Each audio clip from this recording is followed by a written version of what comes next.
Hasta agosto de 1945 se la conocía como la ciudad de Madame Butterfly. Su apertura a los viajeros occidentales, incluso a los misioneros católicos, fue célebre durante siglos. Su puerto aislado, su río y sus montañas hicieron famosa la ciudad por su belleza natural. Pero el 9 de agosto de 1945, una bomba atómica cambió el fundamento de su renombre. Esta ciudad es Nagasaki. Yo mismo y la mayoría del resto de la nación creíamos que Japón era la tierra de los dioses, que el kamikaze, el viento divino, soplaría sobre nosotros y derrotaríamos a los americanos. Nos habían enseñado que al final ganaríamos, y era lo que creíamos. Alemania había sido derrotada en mayo. Japón estaba bloqueado por mar y casi indefenso ante los bombarderos americanos. En julio de 1945, los Estados Unidos habían perfeccionado un arma que acabaría con la guerra. It was to spare the Japanese people from utter destruction that the ultimatum of July the 26th. Después del bombardeo de Hiroshima, el día 6 de agosto, el mundo aguardaba la respuesta de Tokio.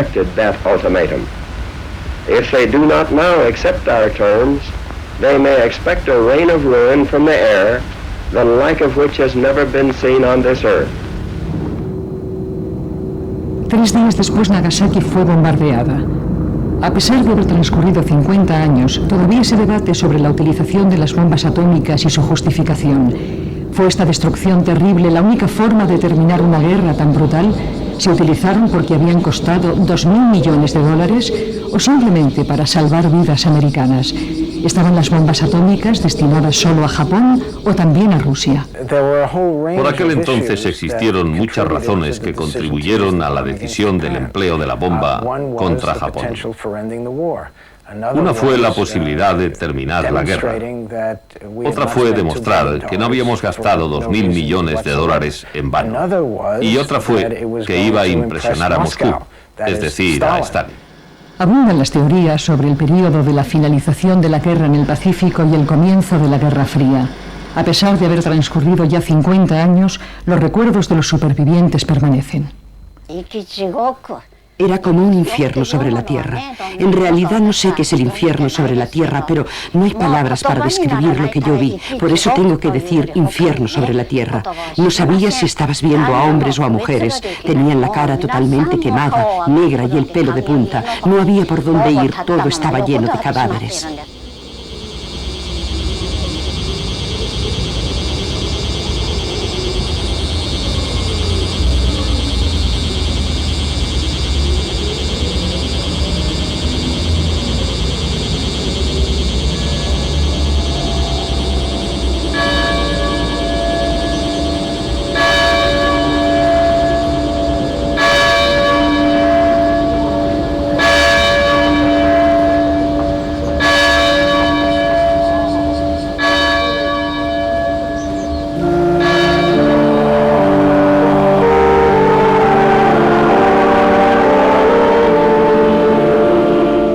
La segunda bomba atómica que se utilizó detonó en el aire sobre el distrito católico de la ciudad, en Murakami, el 9 de agosto de 1945. Cada aniversario, la congregación se reúne en la catedral reconstruida para celebrar una misa en su memoria. A los supervivientes de las bombas de Hiroshima y Nagasaki se les conoce por el nombre en japonés de Ibakusa. Crecí en un hogar humilde en las Islas Goto. Me enseñaron que tenía que trabajar duro para hacerme rico. Es natural hacer este tipo de planes. Después de todo, yo era el octavo de 11 hijos. Así que se suponía que tenía que aprender a comerciar o ser tendero. Vine a Nagasaki para hacer el quinto curso. En 1945, yo tenía 13 años. Y era mi primer año antes de la escuela secundaria en el Instituto Mercantil de Nagasaki. Alrededor de 8 millones de católicos perdieron la vida, sin contar los 70.000 que murieron hacia finales de año. Un informe oficial describía a la ciudad como un cementerio sin lápidas. La civilización parecía estar quemada hasta los cimientos. Un par de nosotros que no estábamos heridos, corríamos como locos por todo Urakami. Había cuerpos por todos los sitios, sobre todo en el río. Tuvieron que sentir tanto calor que se arrojaron a él. Estaban totalmente quemados. El bombardeo de Nagasaki es uno de los acontecimientos más complejos de este siglo. Fue el resultado tanto de un plan como de la confusión, de secretos e imprevistos e incluso del mal tiempo. La tecnología militar americana, la intransigencia japonesa y las ambiciones soviéticas también contribuyeron. Los protagonistas principales fueron el nuevo presidente americano Harry Truman, el Consejo Superior de Guerra japonés bajo el liderazgo supremo del emperador Hirohito y el generalísimo soviético Joseph Stalin. El pueblo de Nagasaki sufrió el impacto.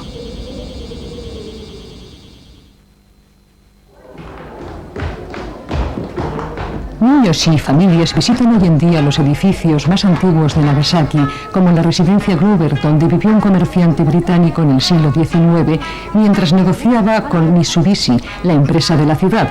En 1945, los niños de Nagasaki se enfrentaron con determinación a las privaciones inevitables de la guerra. Sakue Shinohira tenía entonces 10 años. No había nada que ponerse. No había zapatos, ni nada que comer. Tan solo unas pocas galletas duras, pero utilizábamos un poco la ingenuidad infantil. Llenábamos nuestras cajas del almuerzo con agua y empapábamos las galletas que se hinchaban y ocupaban toda la caja. No sabían a nada, por supuesto, pero así llenaban más. Teníamos un lema que era: no necesitamos nada hasta que se gane la guerra. En julio de 1945, los aliados que habían derrotado a Alemania se reunieron para decidir sobre el futuro de Europa y planear la victoria final sobre el aliado de Alemania, Japón. Los dirigentes de Gran Bretaña, la Unión Soviética y los Estados Unidos se reunieron a las afueras de Berlín, en Potsdam. Harry Truman llevaba tan solo 3 meses siendo presidente y antes de eso fue vicepresidente únicamente durante 82 días. Parece haber un consenso, una opinión mayoritaria, de que los japoneses estaban derrotados desde el punto de vista militar. Estaban en las últimas en cuanto a capacidad de resistencia. Sin embargo, había una diferencia entre la derrota militar y aceptar la rendición y la acción política encaminada a respetar los términos de los americanos y de los aliados, la llamada doctrina de rendición incondicional. Alemania había sido vencida militarmente y al final se rindió sin condiciones. No se esperaba menos de la campaña contra Japón. El ataque por sorpresa sobre Pearl Harbor en 1941 y las atrocidades que cometieron los japoneses contra los prisioneros de guerra endureció la determinación de los aliados. Our demand has been, and it remains, unconditional surrender. Esto es parte del legado que Truman hereda de Roosevelt. Por eso es algo que él no puede cambiar políticamente sin levantar ciertas críticas, en especial de la opinión pública y política nacional, de ser blando con los militares japoneses o con el emperador Hirohito. La posición militar de Japón era desesperada. No obstante, derrotar a una nación isleña que se negaba a rendirse haría necesaria una invasión. Los Estados Unidos habían perdido casi 7.000 hombres en Iwo Jima. En Okinawa murieron más de 10.000 americanos en bombardeos suicidas y en los intensos combates en la playa. Una invasión en el territorio japonés prometía un número todavía más alto. No obstante, los Estados Unidos empezaron a prepararse para la Operación Olympic, programada para el 1 de noviembre de 1945. ¿Puede alguien creerse que los japoneses se hubieran rendido sin luchar? Yo no lo creo. No lo creo. De haberse producido la invasión, las bajas habrían sido masivas. Masivas en ambos bandos.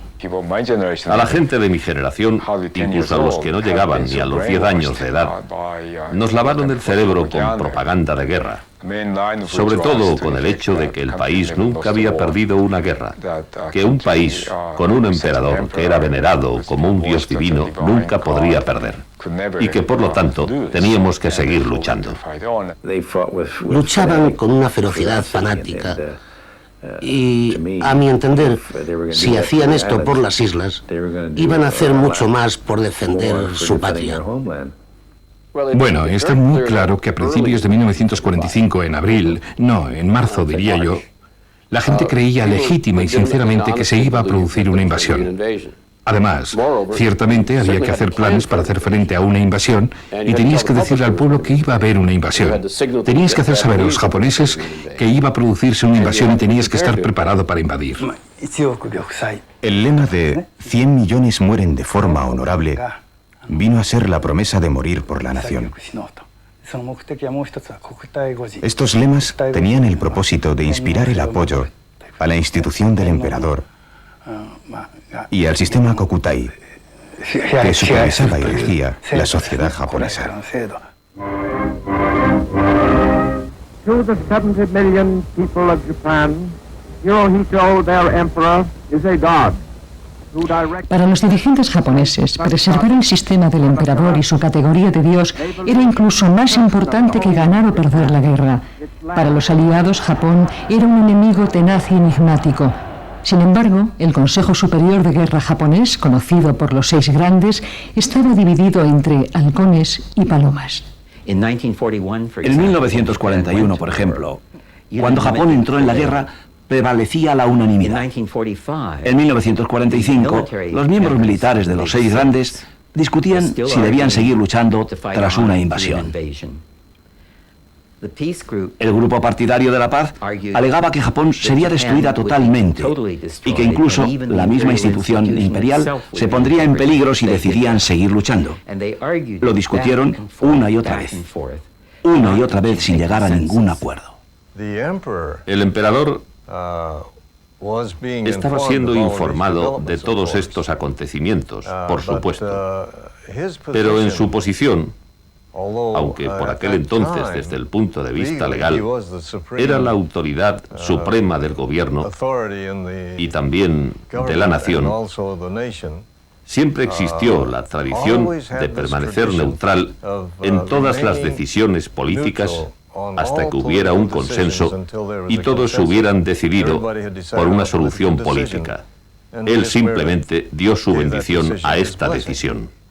En cuestiones de gran importancia, un grupo mayor se reunía en presencia del emperador. Por lo general, el emperador no participaba, no decía nada, solo se sentaba y escuchaba. Con Japón al límite de su resistencia y sus dirigentes siempre en desacuerdo, la política soviética sería decisiva. Después de haber vencido a Alemania en el frente oriental de Europa, la Unión Soviética había permanecido neutral en la Guerra del Pacífico hasta Potsdam. Stalin había prometido entrar en la guerra en el plazo de 90 días después del final de la guerra contra Alemania.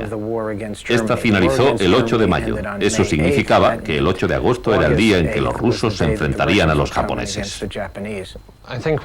Creo que cuando Truman fue a Potsdam, estaba decidido a hacer que la Unión Soviética cumpliera su compromiso de entrar en la guerra contra Japón, porque los americanos todavía pensaban que esto podría suponer un gran golpe para Japón y aceleraría el final de la guerra. Hacia el final del segundo día de Potsdam, Truman escribió que tenía la conformidad de Stalin para contribuir a la derrota de Japón y que había conseguido lo que fue a buscar. Una vez que Truman supo esto por boca de Stalin el día 17 de julio, llegó a la conclusión de que la guerra estaba a punto de terminar. O según escribió, los japos estarán acabados cuando esto suceda. Esto era la entrada soviética en la guerra. Los 3 protagonistas estaban implicados en una intensa diplomacia y planificaciones secretas. Los esfuerzos de los americanos por hacer participar a la Unión Soviética en la guerra cuadraban con la intención encubierta de Stalin de compartir otra victoria en el Pacífico. ¿Por qué querían entrar en la guerra? Por 2 motivos. A. Nosotros queríamos que entraran. Y B, probablemente ellos querían participar en la reconstrucción de Japón después de la guerra, algo por lo que la administración Truman no se mostraba muy entusiasta. Desconociendo los planes soviéticos, pero en espera de una invasión americana, el Consejo de Guerra Dividido de Japón se acercó a Moscú, tan solo unos días antes de Potsdam, para negociar la paz con condiciones. Stalin sabía que Japón estaba en las últimas. Lo que los japoneses querían conseguir al intentar que Moscú hiciera uso de sus buenas relaciones para lograr un acuerdo de paz era, por supuesto, lograr un acuerdo que respetara los intereses japoneses y que no fuera incondicional. Tenían la esperanza de que Moscú estuviera dispuesto a hacer de intermediario en algún tipo de tratado de paz. El 13 de julio, el ministro de Asuntos Exteriores de Japón, Togo, mandó un cable al embajador en Moscú donde decía: la rendición incondicional es el único obstáculo para la paz. El único punto o término que no se podía negociar era la santidad del emperador, el palacio imperial, la familia imperial, lo que se llama el sistema de gobierno nacional. Y ese era el único escollo, y continúa siéndolo. La propuesta japonesa a Moscú fracasó totalmente. La política soviética fue, a mi entender, bastante astuta y escéptica por cómo se llevó este asunto. Stalin tenía muchos motivos para dar falsas esperanzas a los japoneses porque no quería que terminara la guerra rápidamente. Y puede que tuviera miedo de decir: no, de ninguna manera os vamos a ayudar a lograr un acuerdo de paz con los Estados Unidos. Porque los japoneses podían haber dicho: en ese caso no tenemos más opción que rendirnos incondicionalmente. Potsdam fue el punto culminante de la política oficial y de la diplomacia secreta en la Segunda Guerra Mundial. Durante la reunión, el primer ministro británico, Winston Churchill, perdió las elecciones y fue sustituido por Clement Attlee. Ni Truman ni Stalin estaban interesados ahora en las tentativas de paz niponas. Japón todavía no sabía nada de la decisión encubierta de Stalin de entrar en la guerra, pero de todos los secretos, el de América era el más terrible: la bomba atómica.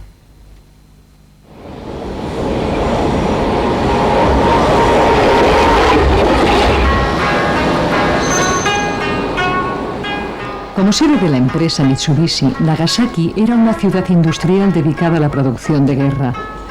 Puesto que los hombres capacitados fueron reclutados para las Fuerzas Armadas, las fábricas estaban llenas sobre todo de mujeres.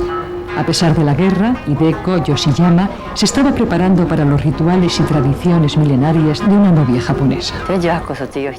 Acababa de terminar el instituto cuando empecé a trabajar en la planta de laminación de acero de Mitsubishi en 1940. Tenía 18 años. Cuando me miraba en el espejo, en aquellos días al cepillarme el pelo y maquillarme, soñaba, creía, me veía cada día más hermosa. Los días transcurrían entre mi trabajo en Mitsubishi, mis estudios de té y de decoración floral y mis sueños de convertirme pronto en una novia. Aquel año era el más maravilloso de mi vida. Solo quería dar gracias al cielo. La primera bomba atómica se probó en Álamo Gordo, Nuevo México, el 16 de julio de 1945. La única reunión del presidente con Stalin tuvo lugar al día siguiente. No fue una casualidad. Claro que fue deliberado.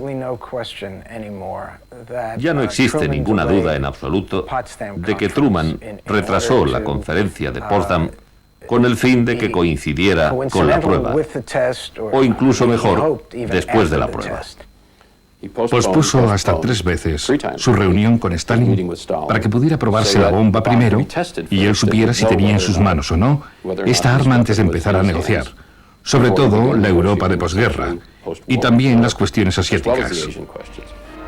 A Harry Truman se le informó del proyecto de la bomba atómica por primera vez después de haber sucedido al presidente Roosevelt. El secretario para la guerra, Henry Stimson, describió su potencial en la guerra y después de ella, tanto militar como diplomático. Que cuando se utilizara la bomba atómica, la relación entre los Estados Unidos y la Unión Soviética sería totalmente diferente, porque nosotros tendríamos el monopolio de este arma extraordinaria y que no deberíamos intentar acordar nada con los soviéticos hasta después de haberla probado. Mientras Truman navegaba hasta Europa en el buque de los Estados Unidos Augusta y viajaba hasta Berlín para la conferencia de Potsdam, estaba a punto de ponerse a prueba 3 años de trabajo del proyecto Manhattan.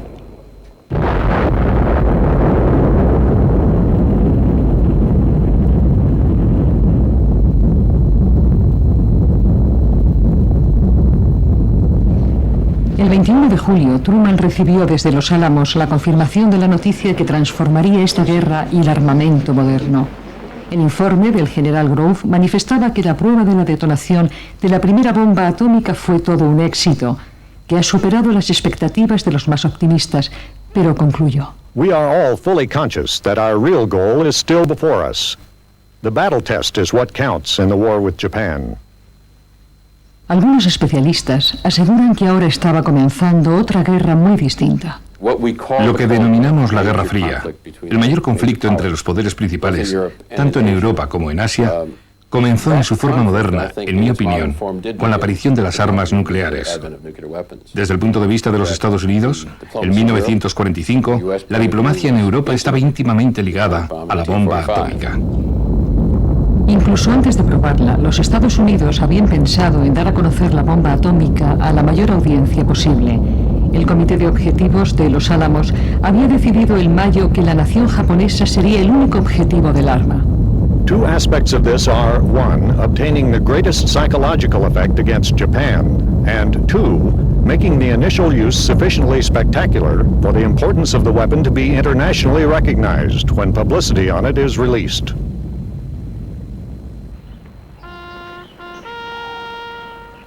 Según sus notas de Potsdam, la preocupación principal del presidente Truman era salvar las vidas de los soldados americanos. Pero, ¿iban a salvarse estas vidas porque Rusia entraba en la guerra? ¿O porque se podía utilizar la bomba atómica contra Japón?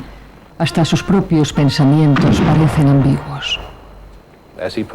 Tal y como él dijo, piensa en todos los muchachos que no resultarán muertos en esta invasión sangrienta, como pasó en Iwo Jima y Okinawa, que no deseaba nadie.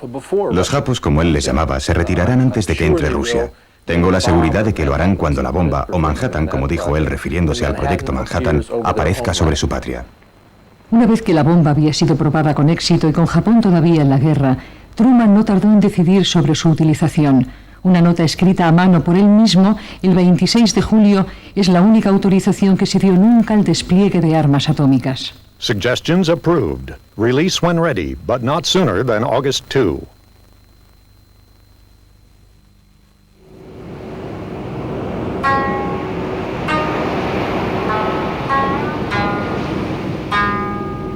Durante la guerra se había incrementado la mano de obra en los astilleros, fábricas y minas de Nagasaki, con los prisioneros de guerra y los trabajos forzados en los puestos de avanzada imperiales de Japón.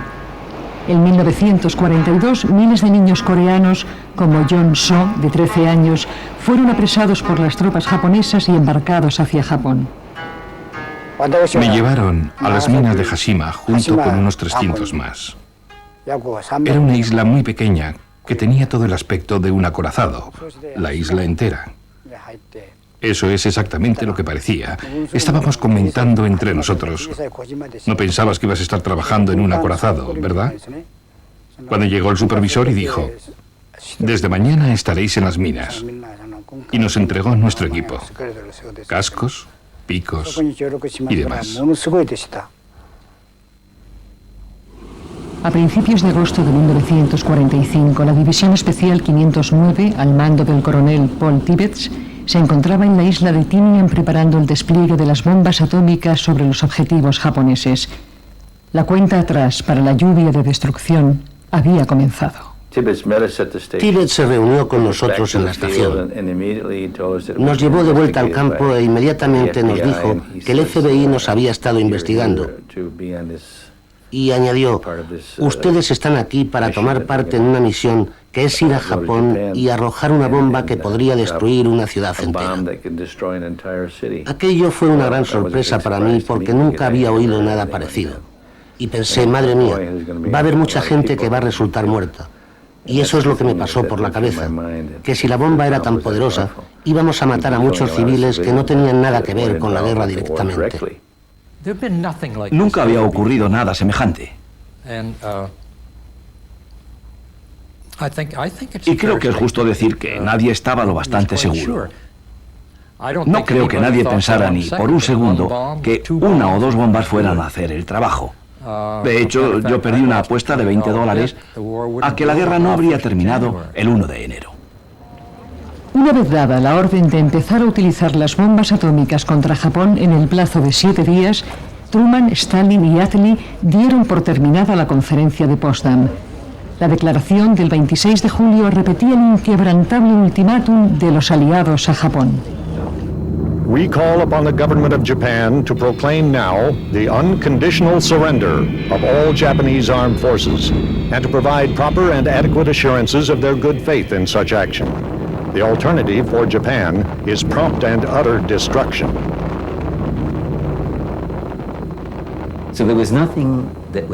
No había nada que garantizara a los dirigentes de Japón que la institución imperial no iba a ser abolida. Y esto supuso un problema en Tokio para aquellos dirigentes de Japón que estaban dispuestos a terminar la guerra.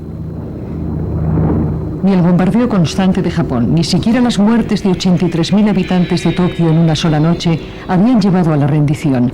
Los dirigentes japoneses esperaban una invasión americana, pero no inmediata. Algunos querían seguir luchando y otros abandonar. Truman sabía ahora que los soviéticos invadirían pronto y que él tenía las bombas atómicas a su disposición. La respuesta de los 6 grandes a Potsdam fue discrepancia e incertidumbre. Por desgracia, el primer ministro de Japón empleó un término japonés muy interesante, mokusatsu.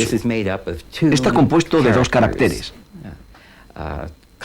Caracteres kanji, basados en la ideografía china. Uno tiene el significado básico de mantenerse en silencio. El otro significa matar.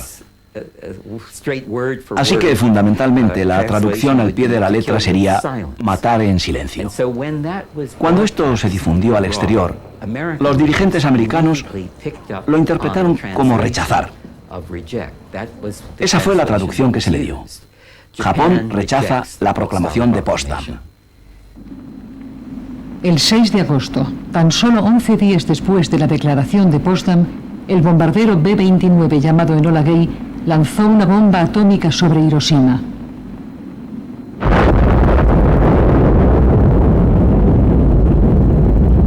El secretario para la guerra, Henry Stimson, escribía más tarde: In the face of this rejection, we could only proceed to demonstrate that the ultimatum had meant exactly what it said. For such a purpose, the atomic bomb was an eminently suitable weapon. Tan pronto como el presidente Truman supo que se había lanzado la primera bomba atómica sobre Japón, hizo pública una declaración en los Estados Unidos, declaración que más tarde se lanzaría en forma de panfleto sobre las islas de Japón. Esto fue lo que dijo en parte. El ultimátum que se dio el 26 de julio en Potsdam fue para salvar a los japoneses de la destrucción total. Their leaders promptly rejected that ultimatum. If they do not now accept our terms, they may expect a rain of ruin from the air, the like of which has never been seen on this earth. Ni siquiera la bomba de Hiroshima forzó la capitulación de Japón. Mientras se investigaba la primera explosión atómica del mundo, las facciones de guerra y de paz de los 6 grandes seguían estancadas. Los 6 grandes se reunieron para intentar tomar una decisión sobre lo que iban a hacer a continuación. Y ahí, naturalmente, volvió a aparecer la antigua división entre aquellos que querían terminar la guerra y los que todavía deseaban seguir luchando tras la invasión. Y fue tan solo después de haber transcurrido varias horas de debate sin llegar a ningún acuerdo, cuando el primer ministro tomó la decisión de convocar una conferencia imperial y presentar la división del grupo de los 6 grandes al emperador para pedirle su opinión. El 7 de agosto había en Tokio un aire de crisis, pero no de urgencia. Sin embargo, en Moscú, el bombardeo de Hiroshima había acelerado los acontecimientos, a pesar de que el embajador de Japón todavía albergaba la esperanza de que se mediara la paz. El 8 de agosto, el ministro de Asuntos Exteriores convocó al embajador japonés Sato, quien acudió esperando recibir una respuesta a su petición de que se permitiera venir a Moscú a una delegación japonesa para discutir algunos términos de la posible paz. En vez de eso, Japón recibió una declaración de guerra por parte de la Unión Soviética. Unos minutos después de la medianoche del 9 de agosto, las tropas soviéticas irrumpieron a través de la frontera de Manchuria y empezaron a arrollar a las fuerzas de ocupación japonesas. Sería una de las campañas más cortas de la guerra moderna. Tan solo 2 horas después, a las 3 de la mañana hora local del 9 de agosto, otro bombardero B-29 se preparaba para despegar de la isla de Tinian. La bomba, una bomba de plutonio como la que se había probado en Alamogordo, tardó varios días en ponerse a punto. La única autorización del presidente decía: láncenla cuando esté lista. Ahora, si las condiciones climáticas lo permitían, una segunda bomba atómica estaba preparada para su lanzamiento. Cuando el Enola Gay volvió y el coronel Tibbets regresó de su misión triunfal sobre Hiroshima, los científicos de Tinian le dijeron que pensaban que podían armar la segunda bomba en el plazo de 4 días en vez de los 5 que se había programado en un principio. Tibbets dijo, podían hacerlo en 3 porque se acercaba un frente de condiciones climáticas adversas. Trabajaron contra el reloj y lo consiguieron. Y así llegó el 9 de agosto, 3 días más tarde, habiendo reducido a la mitad el tiempo que tenían previsto para montar este artefacto. El objetivo de la bomba no era Nagasaki. Mientras la tripulación, bajo el mando del capitán Charles Sweeney, hacía los últimos preparativos, la ciudad de Kokura se estaba marcando en los mapas de navegación. Nos dijeron que teníamos que bombardear Kokura. Esta era una de las ciudades que no habían bombardeado los B-29 porque habían reservado algunas para que cuando se lanzara la bomba supieran exactamente el poder de destrucción que tenía. Cuando llegamos a Kokura, las condiciones climáticas habían cambiado. El parte que recibimos del buque meteorológico que iba por delante de nosotros era bueno. Sin embargo, cuando llegamos allí había una nubosidad del 70 u 80% y se suponía que teníamos que lanzar este artefacto visualmente. Por eso sugería a Sweeney que lo intentáramos desde los 120 grados, porque tal vez el viento fuera tal que nos permitiera realizar la misión desde ahí. Maniobramos y escogimos otro punto de partida, aproximándonos a Kokura exactamente con los mismos resultados. Llevábamos sobrevolando la ciudad unos 50 minutos y habíamos probado 3 rutas de vuelo para conseguir llegar a nuestro objetivo. Fue entonces cuando Sweeney se puso en contacto con Ashworth, que era el responsable de la bomba, y dijo, bueno, pues tendremos que ir a Nagasaki, nuestro segundo objetivo. Y como es natural, Ashworth contestó, de acuerdo si eso es lo que tenemos que hacer. El parte decía que Nagasaki estaba despejado, pero a medida que nos acercábamos, estaba perfectamente claro en lo que a mí concernía, que estaba totalmente nublado. Y se nos presentó el dilema. Bombardeo visual, imposible. Así que, ¿qué hacemos? Lo único que yo podía hacer era vigilar el campo del radar y lo hice. La imagen de Nagasaki en el radar resultaba bastante obvia porque tiene un puerto muy grande y no había duda de que nos dirigíamos hacia Nagasaki. Se suponía que teníamos que lanzar eso visualmente y nos encontramos con que no estábamos siguiendo las órdenes. Pero la decisión se había tomado y teníamos que hacerlo así. En realidad no teníamos mucho donde elegir y teníamos que hacer algo. Existía la posibilidad de que no pudiéramos llevar la bomba de vuelta a Okinawa, por el peso que suponía. Esto quería decir que tendríamos que soltarla en el mar, lo que no sería muy agradable, porque si nos deshacíamos así de la bomba, habríamos echado por la borda la mitad del proyecto Manhattan sin ningún provecho.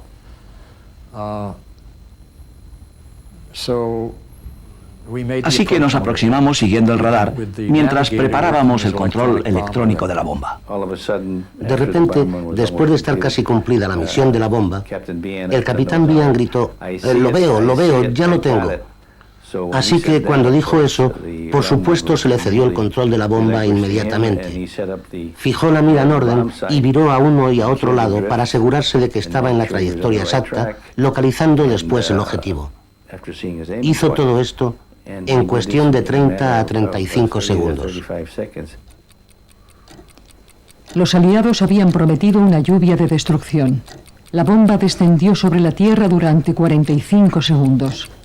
Su objetivo era la planta siderúrgica y de armamento de Mitsubishi, donde se habían construido los torpedos que se utilizaron en Pearl Harbor. Las sirenas de los ataques aéreos permanecían en silencio. Los trabajadores habían vuelto a las cadenas de producción. El Consejo Supremo de Guerra había sido incapaz de recomendar una decisión unánime sobre la rendición al emperador. Unas horas antes, la Unión Soviética había entrado también en la guerra, pero la bomba ya no podía detenerse. Kokura pudo escapar bajo las nubes. Nagasaki no se salvaría.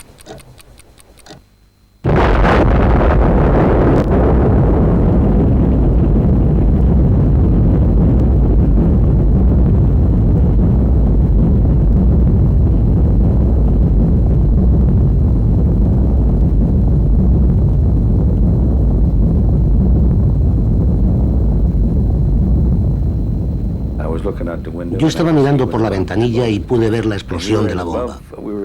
La luz del sol brillaba por encima de las nubes. Cuando la bomba explotó, la luz fue 100 veces más brillante que la del sol que nos rodeaba. Era de colores, tenía colores rosas. Parecía algo de mal agüero, con el humo negro y esos matices rosas, que según dijeron los científicos más tarde, se trataba del óxido nitroso que se distinguía en la nube. Dimos media vuelta, dejando la nube detrás, y nos dirigimos a Okinawa.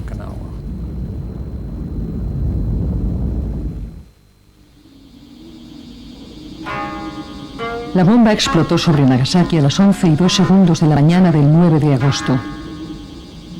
Nada puede borrar de la memoria de los supervivientes el recuerdo de aquel momento. Tatsuyo Kataoka trabajaba en la cadena de producción de la fábrica de armas de Mitsubishi. Katsuji Yoshida iba caminando hacia su casa con un amigo después del colegio. Sakue Shimohira se encontraba en clase en un refugio antiaéreo. Michiko Suka estaba en casa con su familia. Aquel día hacía tanto calor que unas pocas amigas y yo dejamos de trabajar un momento para salir a descansar un rato bajo la sombra de los aleros del edificio. Estábamos allí de pie. La bomba explotó justo cuando yo salía de debajo de los aleros y observaba el cielo. En ese mismo instante mi cuerpo se aplastó como un pastel de arroz y sentí como si mis ojos dispararan chispas. Después perdí el sentido. El sol del mediodía se cernía sobre nuestra carne al descubierto. Aquel calor, a menos que se haya sufrido, no hay manera de expresar el dolor de aquel calor con palabras.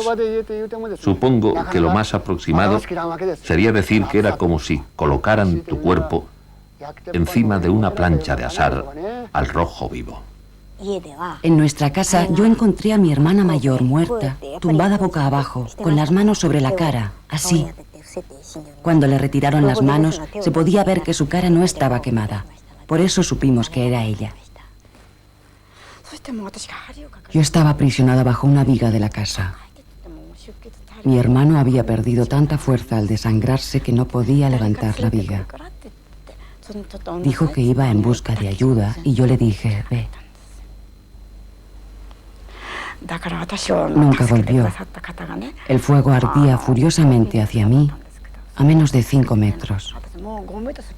El humo ya me había envuelto. Aquello fue horroroso. Aunque llevaba puesta una chaqueta de manga larga, no había paño en el lugar donde estaban las mangas. Mi carne tenía un color rosa brillante y se me cayeron los pantalones y la piel por encima de mis rodillas. Los llevaba arrastrando todo el camino y no me di ni cuenta. Mi piel estaba pegada a la ropa. Aquella fue la primera vez que pensé, estoy herida, ¿qué voy a hacer?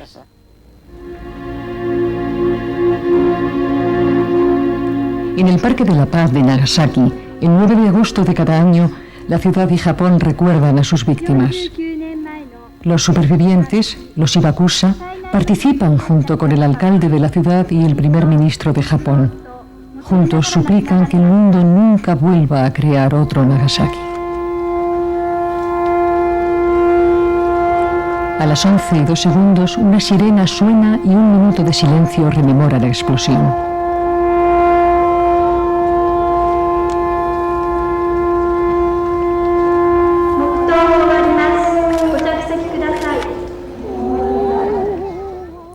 La conmemoración de la bomba de Nagasaki no es solo por el pasado. Después de 2 generaciones, aún se siguen contando las víctimas entre los nietos de los Hibakusha. Según fueron creciendo los gemelos, descubrimos que tenían varios problemas internos, deficiencias del corazón y afección de tiroides. Ahora mis nietos también han desarrollado problemas de tiroides.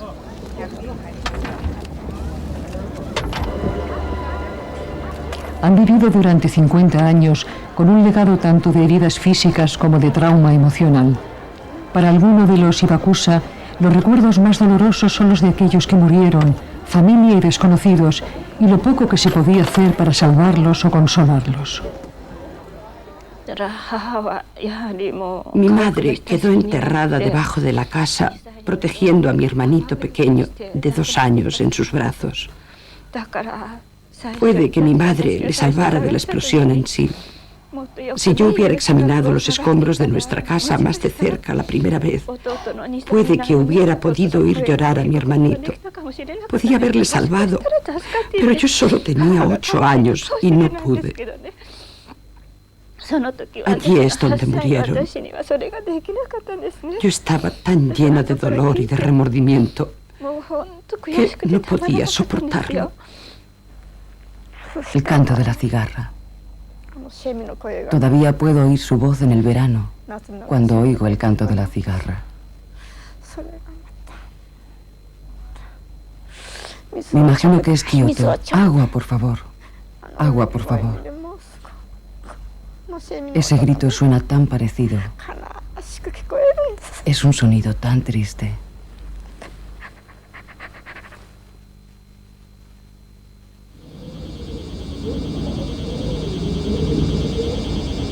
La segunda bomba atómica de América había arrasado hogares y fábricas en el valle de Urakami y matado a 35.000 personas fulminantemente.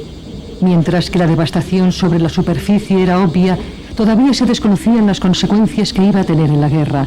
El B-29 se dirigió al campo de aviación más cercano, en Okinawa. No hablamos mucho entre nosotros. Cuando lanzamos la bomba pensé, va a morir mucha gente, muchos civiles van a resultar muertos. Mi opinión personal es que nadie de los involucrados en esto tenía un concepto real de lo que harían estos artefactos al detonar. Sin embargo, teníamos la esperanza de que fuera a terminar con la guerra y esperábamos también que fuera el final de cualquier otra acción contra los japoneses. El 9 de agosto, el día de la invasión soviética y de la bomba de Nagasaki, fue casi el último día de la guerra. Una tercera bomba, destinada a Tokio, todavía estaba en Los Álamos, pero por fin los dirigentes divididos de Japón eran conscientes de la realidad. Cuando se arrojó la segunda bomba sobre Nagasaki, resultaba mucho más difícil para los ciudadanos de Tokio, que se querían negar a que nosotros pudiéramos continuar bombardeando Japón. De esta manera, les resultaba mucho más difícil mantener su posición ante aquellos que decían: Dios mío, todo ha terminado. Tienes que reconocer que ha terminado. Hemos de salir de esta guerra antes de que todo el país sea destruido. La decisión de Japón de rendirse todavía estaba limitada por las rígidas normas de la etiqueta imperial. No había unanimidad entre los 6 grandes, por lo que el emperador tuvo que ejercer su autoridad suprema en una conferencia imperial. Aquí aparecen las palabras del emperador. La propuesta del ministro de Asuntos Exteriores exigía una condición para la rendición. La propuesta del jefe de las Fuerzas Armadas exigía 4 condiciones. Las 2 propuestas están en conflicto. Las actas de la conferencia imperial muestran que la facción de la paz defendía la rendición inmediata con la única condición de que se preservara el sistema imperial. La facción de la guerra exigía más a los aliados. El primer ministro Suzuki dijo: necesitamos conocer la opinión del emperador. El emperador declaró, se abren comillas, yo apoyo la propuesta del ministro de Asuntos Exteriores, se cierran comillas. El 10 de agosto, con la autoridad exclusiva del emperador, Japón ofreció rendirse con la condición de que la declaración de Potsdam no comprendiera ninguna exigencia que perjudicara las prerrogativas de su majestad como jefe soberano. La rendición se firmó de forma oficial 3 semanas más tarde. Para los veteranos de la Guerra del Pacífico, para los Hibakusha y para los eruditos que estudian los archivos, la bomba de Nagasaki sigue siendo un tema complejo y doloroso. El conocimiento y los motivos por los que se tomaron las decisiones en la época de la guerra eran diferentes a la información de la que se dispone hoy en día. Lo que fueron decisiones tácticas y militares en el 45 se debaten como cuestiones morales en 1995. Sin embargo, el objetivo que expresó el presidente Truman durante y después de la guerra fue el de reducir al mínimo la pérdida de vidas humanas, finalizando la guerra. Muchos americanos tendrán su opinión sobre la moralidad y la necesidad de utilizar la bomba, teniendo en cuenta el número de vidas americanas que iba a salvar. Por lo tanto, si el número de víctimas que se hubiera salvado fuera muy bajo, los americanos podían llegar a la conclusión de que la bomba fue innecesaria e inmoral. Pero si el número fuera muy alto, los americanos podían pensar que la bomba fue necesaria e inmoral. Después de la guerra, Truman, el general Groves y otros manifestaron en repetidas ocasiones que se habían salvado 1 millón de vidas americanas al evitar la invasión de Japón que se tenía prevista. The casualties which would have resulted from an invasion of the Japanese home islands would have been tremendous. Churchill placed them at over 1 million Americans. The atomic bomb made it impossible for the Japanese to continue the war, despite their determination to fight to the bitter end. And in that fighting, they would have taken with them tens of thousands of Americans. En lo que se refiere a la bomba en sí, salvó vidas americanas. Salvó alrededor de 1 millón de vidas americanas. Y se ha calculado que tal vez se hubieran perdido 5 millones de vidas japonesas en una invasión. Por lo tanto, las dos partes se ahorraron algo. Sin embargo, mi preocupación principal era el hecho de que no debíamos invadir el imperio japonés y hacer que murieran nuestros soldados. El total de las fuerzas americanas que participaron en la operación Kyushu estaba por debajo de los 800.000 soldados, por lo que 1 millón sería literalmente imposible. En segundo lugar, incluso añadiendo las fuerzas de la segunda invasión, el total de soldados para las dos invasiones habría estado entre 1.800.000 o 900.000. En ningún combate a gran escala durante la Segunda Guerra Mundial en el Pacífico, las víctimas superaron nunca el 50%. Que se lo digan a los marines que iban a llevar a cabo la invasión en noviembre de 1945. Ellos no ocultan el hecho de haberse alegrado de que lanzáramos las bombas y termináramos con la guerra. Entre los Hibakusha de Nagasaki no hay acuerdo sobre dónde reside la responsabilidad final de las bombas. Si el emperador hubiera escuchado con una mentalidad abierta y hubiera detenido la guerra, Okinawa no habría sido invadida ni se habría bombardeado Tokio. Se puede decir que se lanzó la bomba porque Japón alargaba la guerra demasiado. Sin embargo, en el análisis final, el presidente de los Estados Unidos dio la orden de lanzar la bomba. Dirigieron sus objetivos a personas que no era necesario atacar. Se puede decir que Japón fue el agresor y que empezó la guerra. Ahora creemos firmemente que Japón no debió empezar la guerra, pero también América sabía que tenía la guerra ganada, incluso sin arrojar la bomba. En calidad de dirigente de la nación por aquel entonces, creo que el emperador tenía responsabilidades. Si hay alguien que diga que no tenía responsabilidades, eso significaría que el emperador era un adorno, mera decoración. Entonces, ¿cuál sería la razón de estar en un cargo tan alto? Los historiadores de América y de Japón discrepan entre ellos sobre el bombardeo de Nagasaki, sobre si fue una necesidad militar o una tragedia sin justificar. Me arriesgaría con una suposición y diría que incluso sin el segundo bombardeo, los japoneses habrían hecho lo que hicieron. En otras palabras, hubieran decidido reunirse con el emperador y basándose en la primera bomba y en la entrada de los soviéticos en la guerra, probablemente hubieran decidido rendirse. Tomamos la decisión de que se iban a utilizar 2 bombas. Si se hubiera seguido el plan trazado de 5 días entre medias, tal vez la segunda bomba, la de Nagasaki, no se hubiera utilizado. Los japoneses podían haberse rendido antes, pero este proceso se descontroló. A Washington se le fue de las manos y ocurrió una gran tragedia humana que no era en absoluto necesaria para llevar la guerra a su final. Siempre surge la pregunta de ¿qué resultó más decisivo para la rendición de Japón? ¿Fue el uso de las bombas atómicas o la entrada de los soviéticos en la guerra? El conflicto yo lo veo, y siempre lo he visto así. Los dos están entrelazados, la utilización de la bomba atómica y la entrada de los soviéticos en la guerra. Yo no puedo separarlo, y no creo que nadie pueda. Desde los años 60, algunos eruditos han manifestado que el uso de las bombas atómicas y la política de los Estados Unidos hacia la Unión Soviética eran también inseparables. Uno de los principales factores tuvo que ver con el hecho de que los rusos estuvieran a punto de entrar en la guerra. Y desde el punto de vista político, si utilizas la bomba puede que fueras capaz de contener a los rusos y también puede que tuvieras el poder de impresionarlos, haciendo más poderosa tu diplomacia en Europa. Estas cuestiones, que son las de la Guerra Fría, estaban en la mente del presidente y sobre todo en la de su consejero jefe, el secretario de Estado, James F. Barnes. La dimensión diplomática de la utilización de la bomba al final de la Segunda Guerra Mundial hace que surja la tesis, la acusación, de que la bomba fuera en realidad el primer disparo de la Guerra Fría, a la vez que el último de la Guerra Caliente.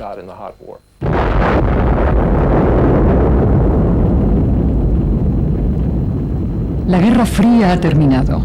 Han pasado 50 años desde la lluvia de destrucción. Ni siquiera el tiempo ha podido resolver las cuestiones tácticas o morales a las que se enfrentó el presidente Truman en 1945, cuando tomó una decisión al parecer inevitable. Creo que la respuesta brutal a la pregunta de por qué se utilizaron las bombas atómicas al final de la Segunda Guerra Mundial es ¿por qué no?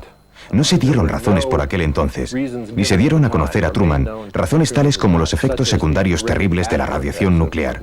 No estoy seguro de que eso hubiera detenido el proceso. En la América de 1945 no había nadie que hubiera podido ser el presidente de los Estados Unidos que no hubiera utilizado la bomba. Y no había nadie cerca de Truman, ni en su gabinete, ni en su círculo de consejeros más amplio, que antes de Hiroshima hubiera recomendado que la bomba no debía utilizarse.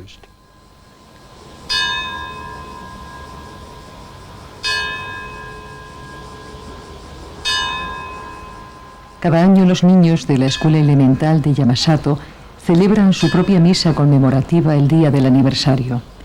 En 1945, 1.300 alumnos y profesores murieron cuando la bomba arrasó la escuela.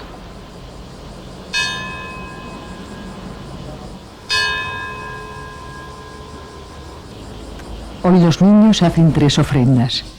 Llevan guirnaldas confeccionadas con grullas de papel para las almas de decenas de miles de víctimas. Hacen una ofrenda de fuego para recordar la tormenta de llamas que barrió la ciudad.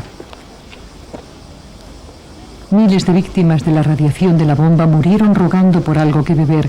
Por eso, finalmente, los niños ofrecen agua.